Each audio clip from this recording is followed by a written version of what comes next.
Hi there, this is Kevin Gator with another tutorial for Tuts Plus. In this particular tutorial, I'm going to share with you a process I developed for a recent short film I worked on. Basically, the job involved rotoscoping, compositing, motion tracking, and animating this beating heart. Although the film is not yet released, it's currently doing the festival circuit, I've got exclusive permission from the director, Daniel Berman, to share a clip with you to be able to demonstrate the process. And here's what we're going to create. So we're going to do rotoscoping, tracking, compositing, and animation. Let's get started. So here we are inside of After Effects, and this is the final comp. So there's not so many layers and there's not so much going on. The very first part of this is creating a matte by rotoscoping the jacket and the fingers. I've provided some assets for you, and you should have a sequence of PNG called chest cavity. So I want you to go ahead and import that, and when you do, you might want to check the frame rate. So up here you can see some information, and it says the frame rate is 25 frames per second. If yours says anything different, just right click on it, go to interpret footage, choose main, and inside of this window you can change the frame rate here by setting that to 25 if it says something different. You can go into your preferences and change how it handles footage once it's imported if you're getting sick of it, changing it to 30 or 25 every time it does. I work a lot with DSLR footage, so I've set mine to 24. So once that's correct, you can just go ahead and drag that on the new comp icon, and now we have this comp. I'm just going to close this up so we don't need to see that. It automatically opened here. So we'll just play that through once and have a look at it. And there it is. She opens her jacket and reveals this cavity underneath this. So this is a practical effect. So they told me they experimented with markers and they weren't sure how to pull this effect off. I wasn't involved with the process until the end. So I basically just had to deal with what I had here. I considered doing it with 3D, but I decided I'd keep it pretty rough and see what I could pull off in After Effects. I was pretty happy with the workflow I discovered, which I'm going to share with you. So the first thing we need to do is rotoscope this piece out. So I could select the pen tool and start drawing a matte around the area that will be revealed, but this is very painstaking, and when I scrub through with all of that detail, that's going to keep me busy for some time. So I'm going to try and speed things up using Rotobrush instead. So Rotobrush, I think it came with like CS5, don't quote me on that, but it's here in this version, which is CS6. Now what I'm going to do is double click the sequence, which opens this panel. I'll just make that a little bit bigger so we can see better. And I'm going to take this one here, Rotobrush tool. I'm going to start at the start of this, and all I'm going to do is just draw a little bit in this area here to tell it this is the bit I want. It's done a pretty good job. It's selected from the skin tone up to the edge of the shirt. So this is perfect. This is exactly what I wanted. And if I hit spacebar, it's going to scrub through, and you'll notice it's going to change on the different frames, and it's going to try to predict where those changes are. Now, this little area here is kind of the render area, the Rotobrush span. So it's going to drag that across the entire clip. And I'm going to continue playing. And it's going to do a great job until about halfway when her fingers come into this area. And it's around about here I want to stop it. And instead I'm going to go through frame by frame and use the brush to assist where it doesn't know exactly what I want. I'm going to hold down the Control key and use the arrow keys to scrub through the individual frames. You see there's a hole here. I'm just going to click and drag a little bit inside of that. I'm going to zoom in so we can see just that area. And I'm going to continue holding Control. I think it's the Command key or Alt on the Mac, I'm not quite sure. You see, because there's motion blur here, it's going to start getting a little messy. So all I do is correct it and come in and try to tease it. Occasionally it's going to go over the line. I'm not going to worry so much. If I hold down the Alt key, the alternative key, I can just tease it back by drawing across those lines. So this is the fiddly part of the process. It will take a little bit of time and a little bit of concentration to really get this perfect. What I've done for you is I've included inside the project files, I've included the matted version of this clip. So if you want to just skip the whole rotoscoping part, you can go ahead and jump to the chest map section of this tutorial. However, if you're a sadist and you want to know how to rotoscope, then stick around and try this for yourself. Okay, so I'm going to continue going through these frames. I'm not going to show you the whole thing.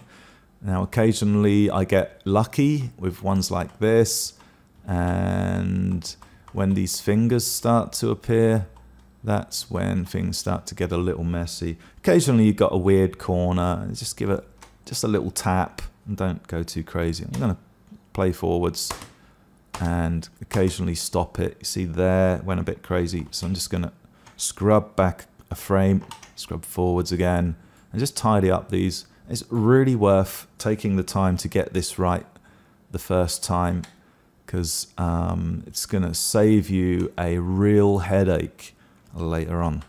Not so bad. And we might get lucky for the next couple of frames. No. Okay. So basically, if you missed what I said earlier, I'm holding down the Alt key to get this negative value, so I can just subtract from that. Now the finger's starting to jump in now, so this is where it starts to get really sticky. I just want to create a gap there, and I'll zoom in a little bit more so we can really see what's going on. Would you believe I actually have to look down at the keyboard occasionally? So if the sound's sort of weird, that's why. It doesn't matter if you go over. I never resize the brush. I'm so lazy. So rotoscoping is not exactly my happy place. But what I'll probably do, as this is extremely tedious and boring, is zip through this part so we can see it in fast motion, and then I'll jump back when the whole thing is done. So here comes Benny Hill style.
So I'm here at the end of the roto job. What I want to do now is turn this into a matte sequence. We can preview the alpha. We can see it's the wrong way round.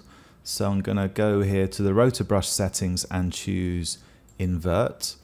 Let's make that a little bigger. I've already messed with these settings. I smoothed it up a little bit. I feathered it a tiny bit. I checked refine matte. Let's take it to a piece where there's a bit of detail. Now Rotobrush is pretty heavy. The reason I want to export this is so that I can play with it without it having to think about it every time that I want to use it. And when it gets there, we should be able to see, okay, here's the detail. I also turned the reduce chatter up. You notice that the lines are pretty jaggy, so I stuck that right up on about 80 100%. I think motion blur was already checked. I also switched on decontaminate edge colors. And the settings for that you'll find under here. And I haven't actually touched those. I've just enabled it. So for us, this is going to do just fine. If I return to the comp, this is what we've got. To export the matte, what I'm going to do is go to Effect and choose Matte, Simple Choker, and just change it from Final Output to Matte. And this is what I want to export. If you go and add this to the render queue, from the render queue window, click on Lossless, and instead of AVI, choose PNG Sequence, click OK, and choose somewhere to save that. I've already created a folder and exported it already, so I'm not going to do it again. Choose your folder, click on Render, and then you're set. So I'm just going to remove that from there. Now, as I've already exported it, I have it ready in my project window, and that lives here. So what I'm going to do is create a new comp by dragging my chest cavity sequence. And what I'm going to do is drag the chest matte in so that's above. Well, I'll just drop it in anywhere and make sure that it's above the chest cavity. Then what I should do is choose the track matte mode. If you don't see the timeline looking like this, you can punch F4 on the keyboard to toggle between this mode and choose Luma Matte. And there you have it. So this should play through really quite fast and a lot quicker than if I was to use the roto brush and render that every time I wanted to use it. So that's looking pretty all right. Okay, what I also want to do is bring in the chest cavity once more, stick that behind it, and now we've basically got a chest sandwich. So we're all set to move on to the next phase. Okay, so next up we want to track the chest so that we can composite the cavity and the other stuff. So let's get on with that. So if you don't see the tracking window, go to Window and choose Tracker. And that's going to open this panel here. As we can't see the whole thing, I'm just going to drag that next to Effect and Presets and do that. Okay. So what I want to do is choose Track Motion. What I'm looking for are a couple of spots that are present over all of the frames. So if I go back here, you'll notice that she has like a few marks, namely here and here, that are on present for most of the time. I'm going to go to the end frame. I'm going to click on Track Motion.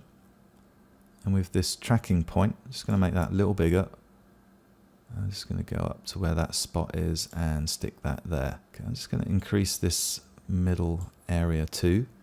And what I'm going to do is begin analyzing backwards, but I need to be ready to stop it because eventually the fingers and the jacket are going to cover this spot. So I'm going to click Analyze Backward and just get ready to stop it right about there. So I'm going to just zoom in and go frame by frame for the next part. And you see there the finger gets in the way, and all I want to do is just drag it down to roughly where it was on the frame before that, and keep on analyzing backwards and tweaking it until I get past the finger, and eventually there it is, the spot will appear again. So zoom out again and just analyze backwards a little more. I want to be careful because I know the jacket's going to come over next. Okay, and it didn't stop, but are we still on the spot? No, we're not. So I want to go back a few until it got lost and just realign that with the spot. Analyze backwards frame by frame again and just realign that. So this is another tedious process. There's probably cleverer ways to have achieved this, but for this particular job I found this was the most straightforward way to get what I needed. Okay,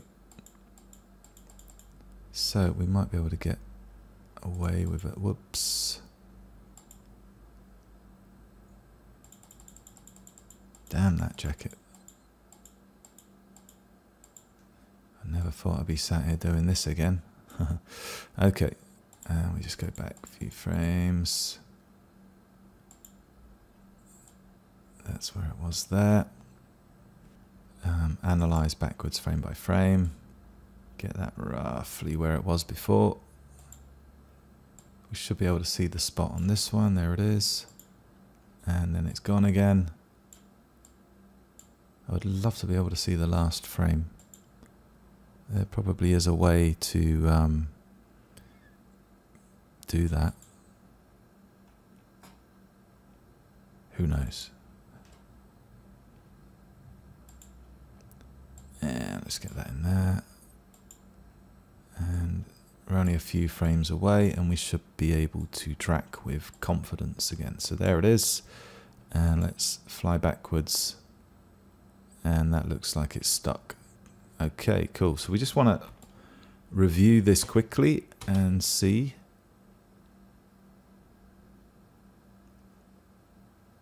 That's pretty okay. It seems to fly up. No? Did I see it fly up? It's not perfect. We're going to go with that. Next, what I need to do is put this data onto something. So I'm going to go to Layer, choose New, and Null Object. From Edit Target, I'll choose Null 4 and click OK. Now this should have selected this as the target for that data. If I click on Apply, click OK, we've now got the null with that position data. So if we play through it, there it is. It definitely moves on one frame, doesn't it? It just gets knocked out there. Yeah, that could have been tighter. Oh well. And if we play through, there it is.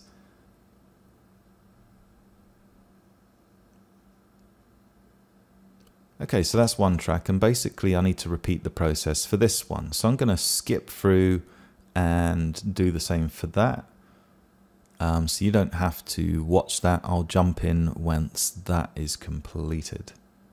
So I've jumped forwards into time, and what we have are two tracks to tracking these spots.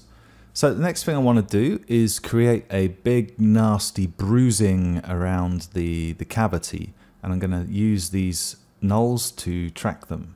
So for the moment I don't need them, so I'm just going to switch those off. What I do want to do is create a new solid, and it doesn't matter what the color is. And I'm going to call this bruise and click OK. I'm also going to put this between these layers. For the moment I'm just going to hide it. I'm going to take a ellipse tool. I'm just going to draw from the center outwards. So I'm going to hold down the Alt and Control key and just draw that roughly around that area there. Then I can switch it back on. Now what I want is from the effects and presets, roughen edges. I'm just going to drop that onto the bruise. If we zoom in, we can see what that's doing, and I'll disable the mask so we can see the effect. Let's go into the settings here. So if I increase the border, it's going to start to look pretty strange, which is quite cool if you're going for like a crater effect. But I actually want to bring this right down to about there. I also want to change the sharpness. I don't want it to be so sharp, so I'm going to bring that down to about halfway there. There should do. Fractal influence, I'm just going to turn that down a teeny bit, and I'm going to reduce the scale down to about 10. So what I get is a strange kind of rash. I'm going to turn the complexity up to about 10. Yeah, that should do it. Now what I want to do is change the blending mode from normal to overlay. You see, now we're starting to get something a little crazy going on. That's a bit much. So what I'm going to do is go into the mask settings. If I hit M once and hit it twice, we can see the different settings for that. What I'm going to do is I'm going to feather this out, and I can mess with the expansion. And what I'm trying to do is just target that area directly around here. The color, let's work a little bit on that. I think what I did was I took tint and dropped that on there. And what I looked for was a dark area like here and a light area like here. And then we get some colors that are more natural to the area. And let's just switch that off and on so you can see what's beginning to happen there. So it's a very subtle effect, and we can add curves from color correction just to fine tune the depth of that effect. I think that was more or less where I had it. So it looks a bit like a nasty bruising. So we can always go back and tweak the expansion, how much or how little we want that effect. And we can come back and mess with things like the border, the scale, sorry, to really kind of fine tune the dissolve of that effect. Okay, so that's looking pretty nasty. I think I'll just change the expansion and get that a little more concentrated there. So that's our bruise looking pretty cool, but if I scrub through, the bruise is going to stay completely still while everything else moves around. So that's no good. So the next thing I need to do is connect my bruise to the null. Now, which null was it? Let's switch them back on so we can see them. Okay, there's null 2. That's the one I want to connect it to. So let's just drag this little pick whip and release that on the null. I should probably have done that on the last frame, but it's more or less in the same place. And now it's going to stick to that null, and it's going to move with it. Okay. Next thing I need to do is put a mask. I mean, if we look carefully, you'll see there's these little pieces here. So what I also did was created another solid. So if I go to layer, new solid again, I picked a color from within the hole here. So it's like a dark purple color. Clicked OK, hid that. I'm just going to drag that above the bruise, and I'm going to call this tidy hole. What I'll do is take the ellipse tool once more, do the same trick as last time, draw outwards and get that so it more or less fills that area. Switch it back on again, and this is what we get. And what I'm trying to do is just tidy up that edge.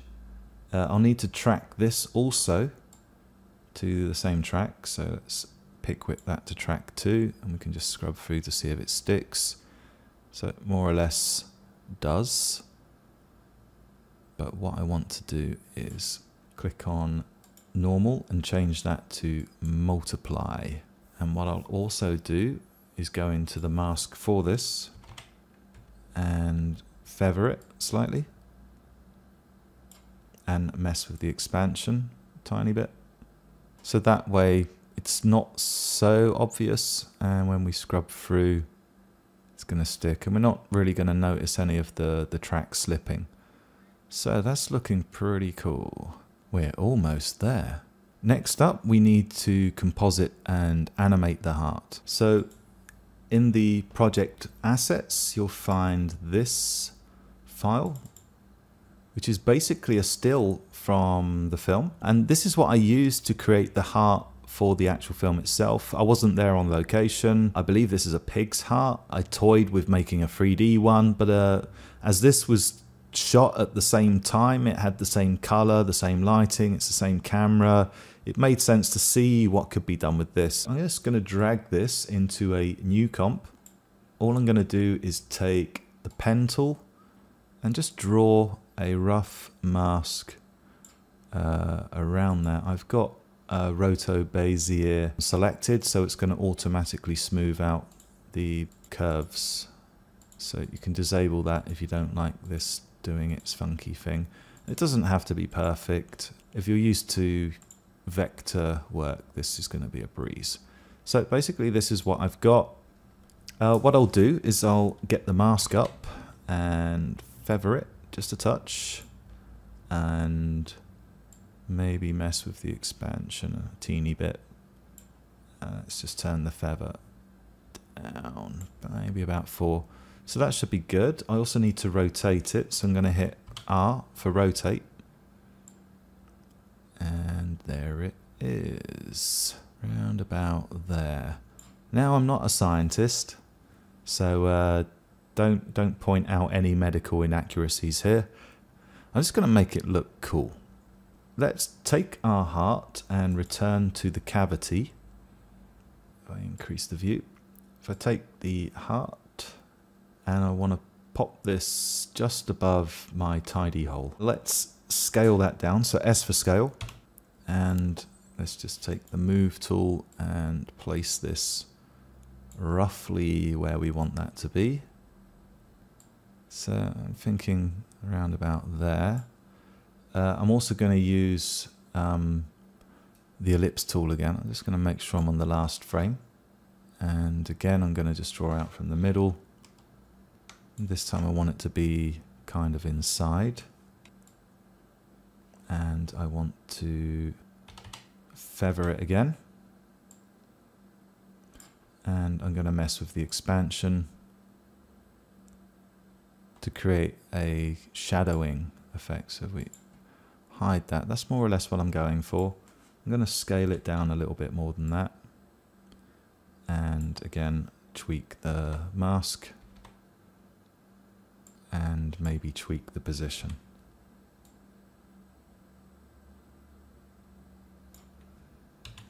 So once we're happy with that, there we go. I'm kind of digging it round about there. So then we have something that adds a bit of depth to that. So that's going to do. What I'll also do is take the opacity, just fade that down a little bit, so it feels a little bit deeper inside the cavity. And I'm kind of feeling it about there. Tweak to your heart's content. Now comes the fun part. Again, if I scrub through, the heart's going to stay perfectly still in one place, and it's not going to look so real. So what we need to do is attach our heart this time to the other track, so it doesn't move at exactly the same speed or the same position as the bruising, and it's got a slight kind of parallax to it. But at the moment it feels like a flat piece of cardboard, so we need to fix that. So at the moment we've tracked our heart, we've got it bruising and it's parallaxing nicely. We just need to animate that thing. So the easiest way I found to do that was back in the heart comp. I went crazy trying to find all kinds of different solutions. At first I thought of making it with 3D, but I found the simplest solution, which was to use Liquify right here in After Effects. And let's drop that on. And you have all of these different options for, you know, squeezing. And it's a lot like the Liquify filter in Photoshop, which I rarely use.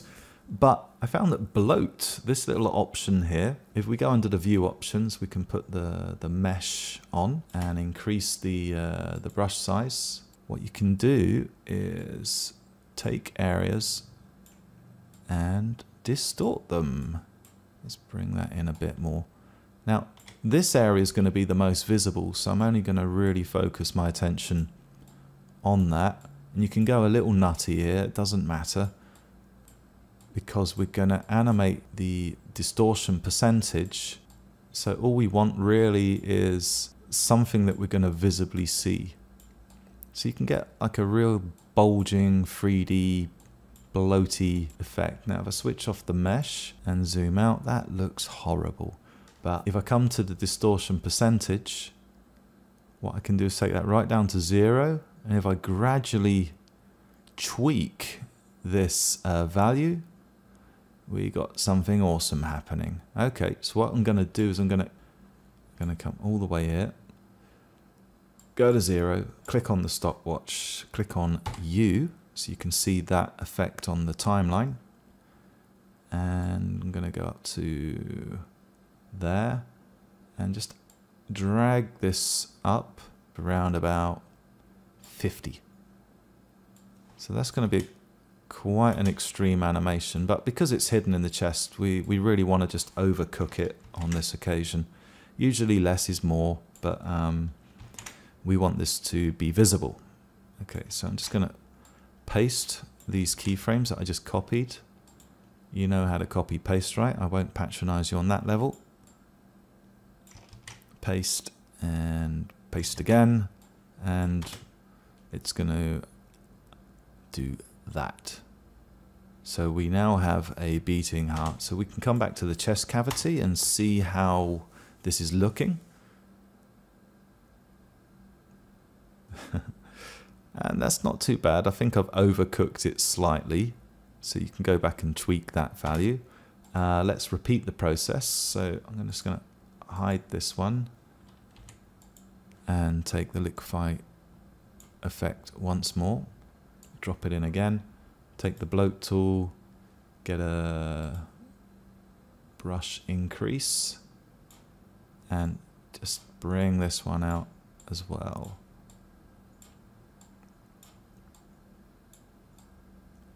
So I don't really want this line to distort too much, and I want to focus my energy into where the highlights are most visible.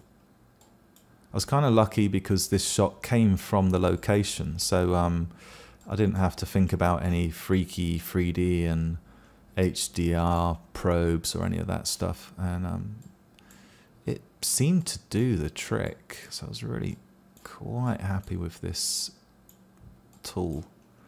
Okay, and same thing again, we're just going to animate this value to get this going on. So same again, we'll just hit, we'll go to the first frame, make sure it's 0, click on the stopwatch, hit U so we can see the keyframe, go to the next one and crank that up again until we're happy. Probably around about 30 is going to be enough. Copy the frames. I'll do it the old school way just so you can see what I'm doing here for anyone who doesn't know the shortcuts, and paste. Now you've seen that, I'll continue to use my shortcuts. Learn the shortcuts.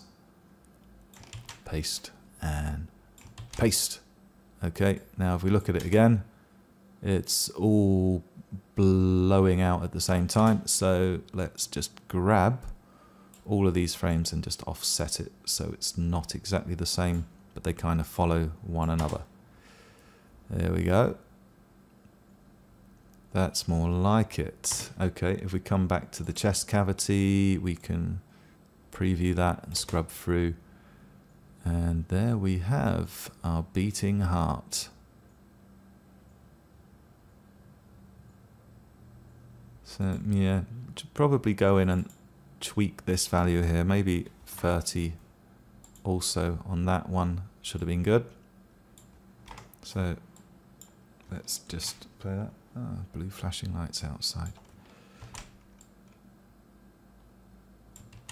And paste them in again. And at this stage all it is just refining and tweaking. We've done all the hard work and we should be pretty happy with ourselves. So let's just get it from about there and check it one more time. And that's it. That's cool. And there you have it. A beating heart, rotoscoped and bruised and made to look nasty. The only thing left to do now is to color correct it, and maybe the opacity needs to come down just a little bit more, so it blends more there. It shouldn't draw our attention too much, although we've done all this hard work. It's there to support the movie and not overtake it. And a tweak with the mask settings on the heart layer to get it looking awesome. So around about there, I think is gonna do that. So I hope you've enjoyed this tutorial. I've been Kevin Gator. Any questions? Leave them in the comments. Bye for now.